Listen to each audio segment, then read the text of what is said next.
Well, Rob, the other big story of the day, and had baseball not come to an agreement, it would undoubtedly be the biggest story of the day, is Ben Simmons going back to Philadelphia. And I've covered the NBA for 26 years. And Rob, I can't remember a time when a return for a player was so anticipated when that player's not playing. Yeah, I'm going to say I think it's a little overdone. If he was playing, Chris, I think so. He's not even playing. And I get it. The fans in Philly who waited outside the hotel to boo him and call him the N-word and all that. I thought that video was shame. I think those were, I mean, the one I heard, it was brothers calling him the N-word. No, I'm just saying. That's what was I just there. said. Did you hear one with white guys calling him? No. I just said fans. I just said fans. Well, that don't surprise you, does it? No, that but brothers was calling him the N-word? I just thought that was terrible. Like, I hope they feel good about themselves. I mean, it's one thing. I get it, fanatic fans. That happens, though, you Rob. Gotta feel. No, I get that. I'm just saying. I'm not talking about the N-word. I'm just saying, like, fans even showing up at the hotel. A lot of times they'll show up to see the opposing team and cheer. You know, they want an autograph, picture, whatever.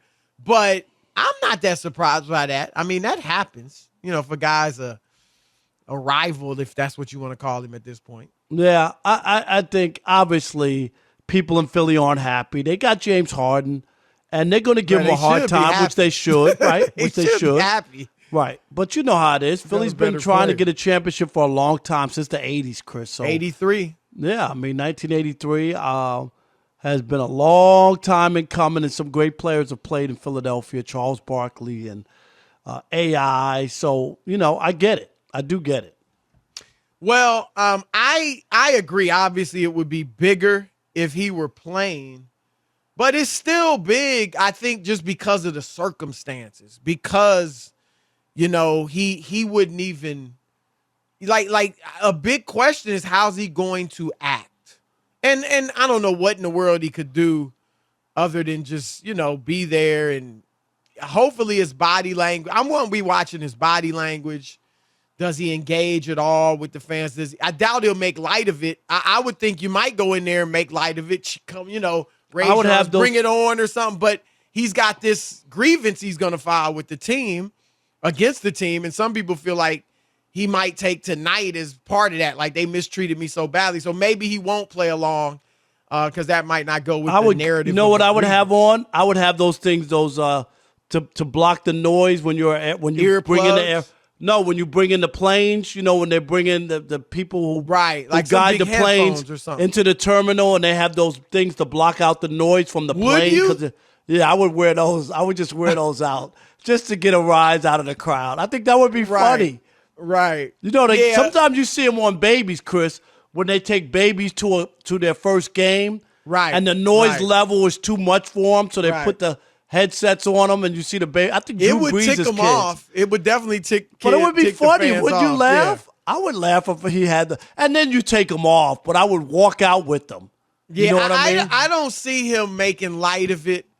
He just doesn't seem like that type. No, of guy. He don't seem that guy. When the last time he made light of anything that we've seen publicly, but we'll see. We'll get to a little more of that later. They're starting in about 30 minutes or so.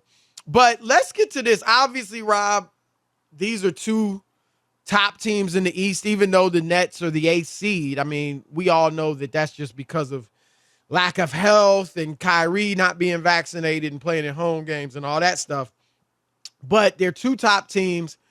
And Philadelphia obviously has looked great. They're 5-0 with James Harden.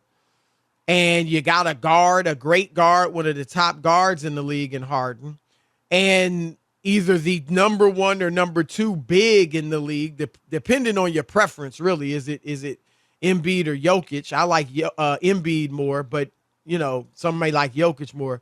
But that has led to some people in Philadelphia, Rob, comparing Harden and Embiid to Shaq and Kobe, who we know won 3 championships with the Lakers. They have one of the 3 three-peats in NBA history since Bill Russell.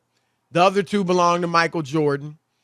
And Shaq wasn't happy on his podcast when someone brought to his attention that this could be the second coming of Kobe Shaq. Here he is. Right here, right now. Would you be willing to crown Embiid and Harden as the next Shaq and Kobe? No. Ooh. Not yet? No. Or like, does it have potential or what? No, because they're two veterans. Like Shaq and Kobe came together. Kobe was a kid. Shaq was like the new big superstar, and they grew up in that together. Like Harden been around the block. He been over the river and through the woods. No. And we won 3 out of 4. Yeah. Like if you win one, they might win. You win 2 in a row. If they win one, would they be in the conversation? No, hell no. Not off 1 year. Me and Kobe had 8 years of damage together. No, not even close. Stop it. If they won one championship, would they be in the conversation? Listen, N-O, H-No, and F-No. Figure it out. Shaq is right on. I don't know who the woman was or the guy doing the interview. Yeah, I didn't need to hear it. Yeah, but Shaq is right on, spot on. Stop. Can we stop like this over? You can't compare guys playing 5 games together compared to a duo that won 3 straight. You just said it, Chris, how infrequently winning 3 championships in a row is. LeBron had the big 3 in Miami.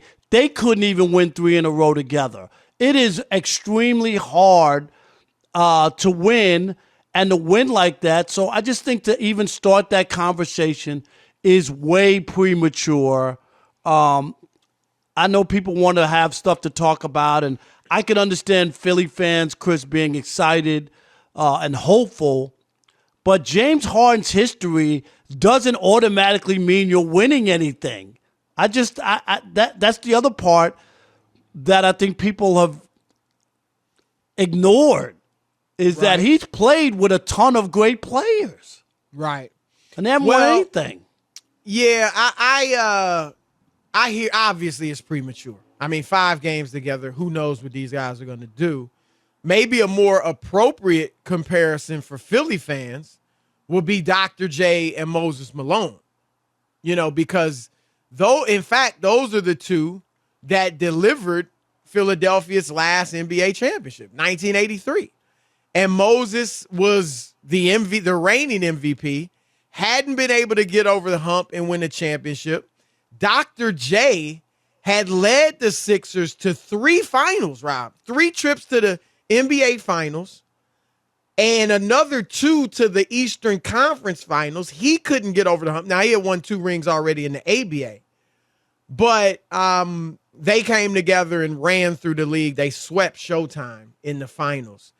I think that should be something Philly fans are looking at. But Shaq, Kobe, look, they will never be Shaq and Kobe because you're talking about arguably 2 of the top 10 players ever.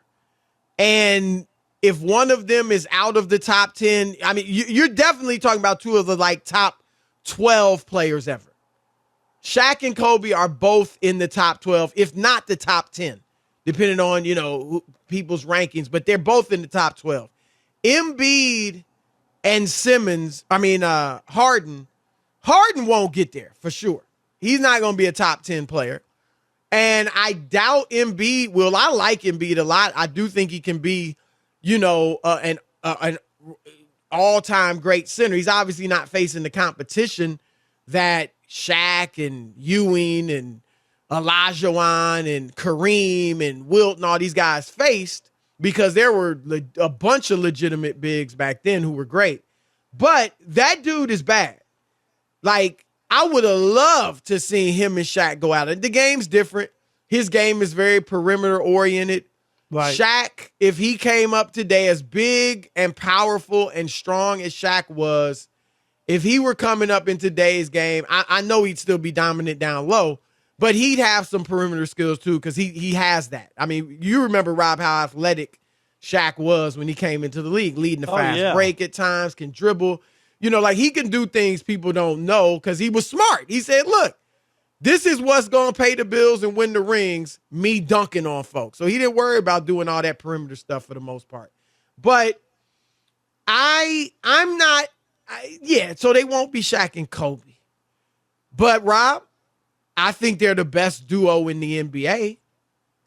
I really do. I mean, LeBron obviously is older, and Anthony Davis is injured.